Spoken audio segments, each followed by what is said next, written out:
Dadagdagan pa ng pamahalaan ang budget para sa National Cash Transfer Program sa susunod na taon. Samantala, tiniyak naman ng palasyo na dadaan sa masusing konsultasyon ang panukalang dagdag pasahe sa MRT at LRT.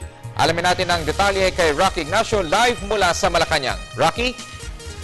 Yes, maraming salamat, Ralph. Tiniyak nga ng Malacanang na makatotohanan ng State of the Nation address ni Pangulong Aquino. Tiniyak rin ng palasyo ang benepisyong hatid nito sa mas maraming Pilipino.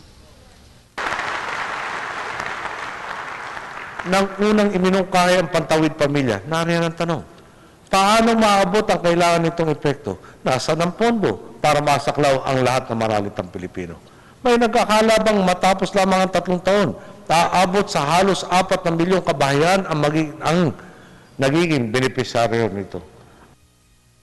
Makatotohanan at makabuluhan ang mga inilatag na hakbang ni Pangulo Aquino sa kanya ika-4 na State of the Nation Address o SONA. Asahan na niya mas malaking benepisyo na ihahatid nito sa mas nakararaming Pilipino. Sinabi ito ng palasyo sa pagpapalawak ng Conditional Cash Transfer o Pantawid Pamilyang Pilipino Program. Our social protection is not limited only to the Pantawid Pamilyang Pilipino Program, but there is enough emphasis why we are saying inclusive growth po ang ating ay isang proseso para maiangat ang kabuhayan ng lahat ng sambayanan. Nakapaloob kasi sa 2014 proposed national budget ang mahigit 60 bilyong pisong dagdag sa CCT para maging benepisyaryo na rin ang mag-aaral na may edad 18 taong gulang. Target ng pamahalaan na masakop ng programa ang mahigit 4 na milyong pamilyang Pilipino. May mga challenges po tayo, hindi po nating dinideny po may mga challenges tayo. That's why may 3 taon pa tayo para tugunan po itong mga hamon na ito. At kami po ay handang tumugon sa abot ng ating makakaya. Ipinagtanggol na rin ng palasyo ang panukalang pagtataas ng pasahe sa MRT at LRT.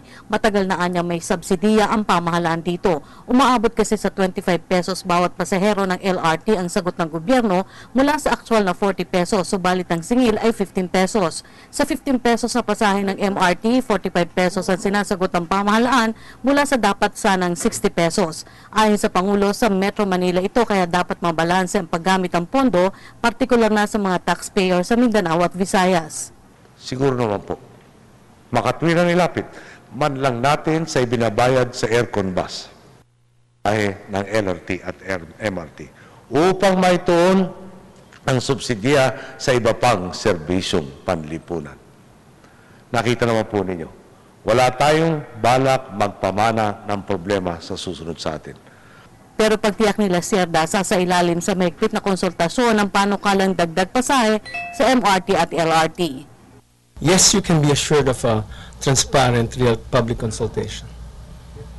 And they will inform the public, all the stakeholders. It's going to be a free, it's going to be a public consultation.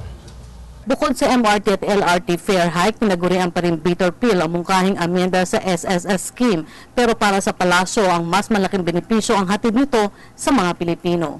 These are bitter pills to swallow, but the President has laid down. These are the things that we are asking everyone, or the public, or the citizens to bear with us, because in the final run, in the end anyway, at the end of the day, it will be the citizens who will be benefiting from this.